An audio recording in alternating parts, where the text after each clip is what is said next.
निवडणूक अंजनगाव सुरजी 2025 लोकशाहीचा महोत्सव हा चालू आहे आणि निवडणूक सुद्धा चालू आहे। नगराध्यक्षपदासाठी 7 उमेदवार आहेत आणि नगरसेवकासाठी 172 उमेदवार सुद्धा रिंगणामध्ये आहेत। त्या अनुषंगाने आम्ही प्रत्येकांच्या हेतुगत करून मतदारसंघ आपल्या अंजनगाव शहरामध्ये मतदारांसोबत खास बातचीत करत आहोत आणि चाय पे चर्चा।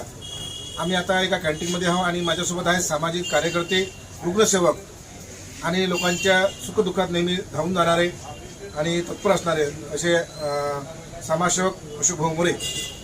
भाऊ नमस्कार। नमस्कार।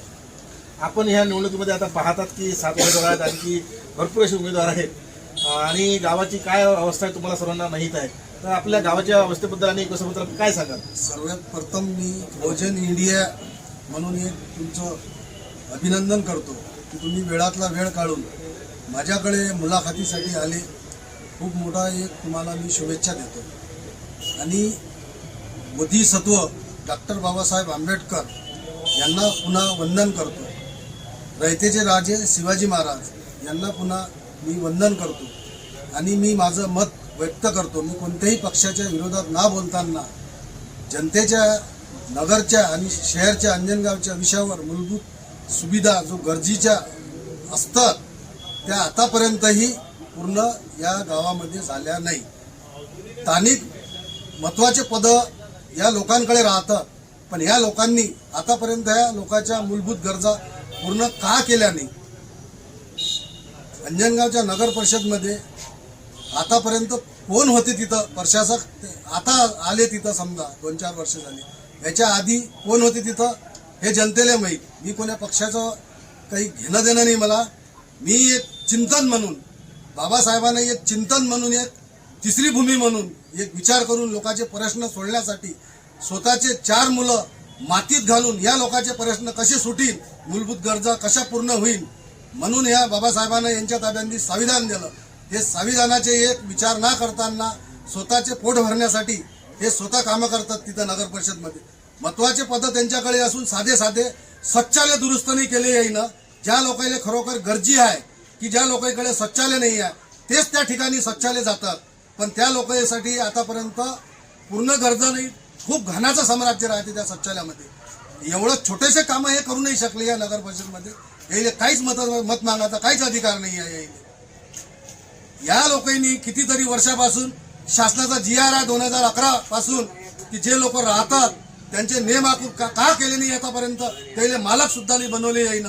10,000च्या वर आहेत लोक हे की ते आतापर्यंत मालक सुद्धा नाही या गावामध्ये येईना। ते ग्रामसभा म्हणून, चावडी वाचन म्हणून पूर्ण नगर परिषदनं जे सदस्य लोक गंध राहते या लोकांना एकत्र येऊन त्या लोकांचे प्रश्न सुटायला पाहिजे।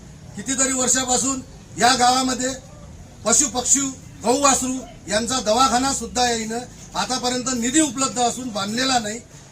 कितीतरी लाखाची निधी, कितीतरी कोटीची निधी हे लोक की कामं केले आम्ही सांगतात, पण हे जे महत्त्वाचे जे प्रश्न आहे लोकांचे मूलभूत सुविधाचे, काही कसे वार्ड आहे की तिथं नाल्या सुद्धा नाही आहे। नदीपात्रांनी घाणाचं एवढं साम्राज्य आहे की रोगराई लोकांच्या घरापर्यंत जाते, कोणी आजारी पडू शकते। आरोग्याचा प्रश्न आहे, आरोग्याच्या प्रश्नासाठी आतापर्यंत यायचे दवाखाने सुद्धा, यायले डॉक्टर सुद्धा सापडले नाही। दवाखान्याचं अंजनगावचं बांधकाम पूर्ण झालं, याच्या उद्घाटनाची यायची तारीख यायनं जाहीर केली नाही आतापर्यंत। अनेक प्रश्न आहे। नगर परिषदच्या शाळा आहे गळून पळून राहिल्या, यायला दुरुस्त नाही केलं। हे गोरगरिबाचे लेकरं कुठं शिकणार आहे? कितीतरी या भारतामध्ये 65 लाख शाळा बंद पाडल्या येणं। हे गोरगरिबाच्या लेकरांसाठी येणं शाळा चांगल्या दुरुस्त करून हे शिकले पाहिजेत लोक, शिकाले आणि चांगली सुंदर हे सांगतात की आम्ही अंजनगाव सुंदर करू। मग याच्या आधी काय केलं या लोकांना? याच्या आधी काय केलं हे पहिले मतदारांना विचार केला पाहिजे की यानं एवढ्या वर्ष इथं राहून केलं काय। आता तुम्ही मत मागायला चालता लोकांच्याकडे की पहिले तुम्ही तिथं काही केलं नाही। हे प्रश्न पहिले शासनाकडे किती उपलब्ध केलं, नगर विकास मंत्र्याकडे किती पत्र व्यवहार केले यायनं, नगराचा विकास झाला पाहिजे म्हणून। काहीतरी भाजी मार्केट नाही आहे, मांस विक्रीसाठी मार्केट नाही आहे, हे लोक कुठं जाणार आहे? शासनाचा एवढा पैसा करतात काय?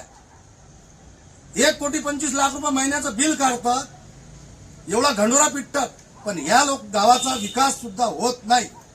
माझं म्हणणं एकच आहे की या गावाचा विकास झाला पाहिजे. शासनाची जे निधी राहते ते मूलभूत गरजासाठी वापरला गेली पाहिजे. क्रीडा गिरोण नाही या गावांनी विद्यार्थ्याला खेळाले, शाळा बरोबर नाही या गावांनी खेळाले बरोबर.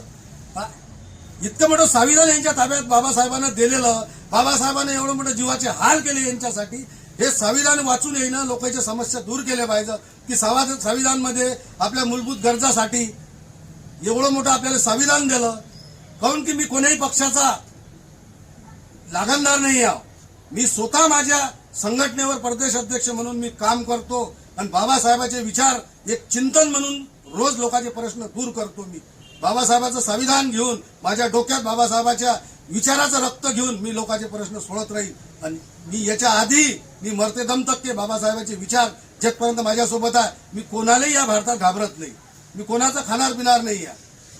कोणीही धर्माचा असो, मी मानवता धर्म म्हणून आरोग्याचे प्रश्न असो, शिक्षणाचे प्रश्न असो, उत्पन्नाच्या दाखल्याचे प्रश्न असो, लोकांचे जे कागदपत्र जे महसूल खातं आहे त्यांचे जे संजयगांधी झालं, सरांबाळ झालं, मी कधी असा विचार करत नाही. जो माझ्यापाशी आला त्यांना मी घेऊन चालतो. माझे हेच प्रश्न बोलून मी सर्व जनतेला हेच आवाहन करतो की बा मतदान वाया न जाता मतदान करून कुठेही कामधंद्याला जावे. मतदान भरपूर करा, मतदान वाया नाही. हे बाबासाहेबांना आपल्याला जे अधिकार दिले संविधानाने, याचे अधिकार आपण घेऊन चाललो पाहिजे. आपलं जे मत आहे हे अमूल्य मत आहे. हे सर्वात मोठी ताकद जनतेपाशी आपलं मत आहे. हे कधीच वाया गमावलं नाही पाहिजे. हे मत आपण मारलंच पाहिजे. कोणाच्या बळीना पडताना कोणालाही मतदान करा, पण मतदान करा. हेच माझं व्यक्त करतो मी मत. हेच बोलून माझे जय भीम, जय शिवराय. माझ्यासोबत होते अशोकभाऊ मोरे, सामाजिक कार्यकर्ते. यांचं असं म्हणणं आहे की जे मूलभूत गरजा निघा शहराचे आहेत हे अजूनपर्यंत झाले नाही आहेत. संडास असतील, सार्वजनिक संडास असतील, त्यानंतर रस्ते असेल, नदी पात्रातील जे काही घाणीचे साम्राज्य आहे, अनेक असे प्रश्न ते या ठिकाणी मांडलेत. मी मनोज मळे, भोजन न्यूज 2 साठी अंजनगाव सूची.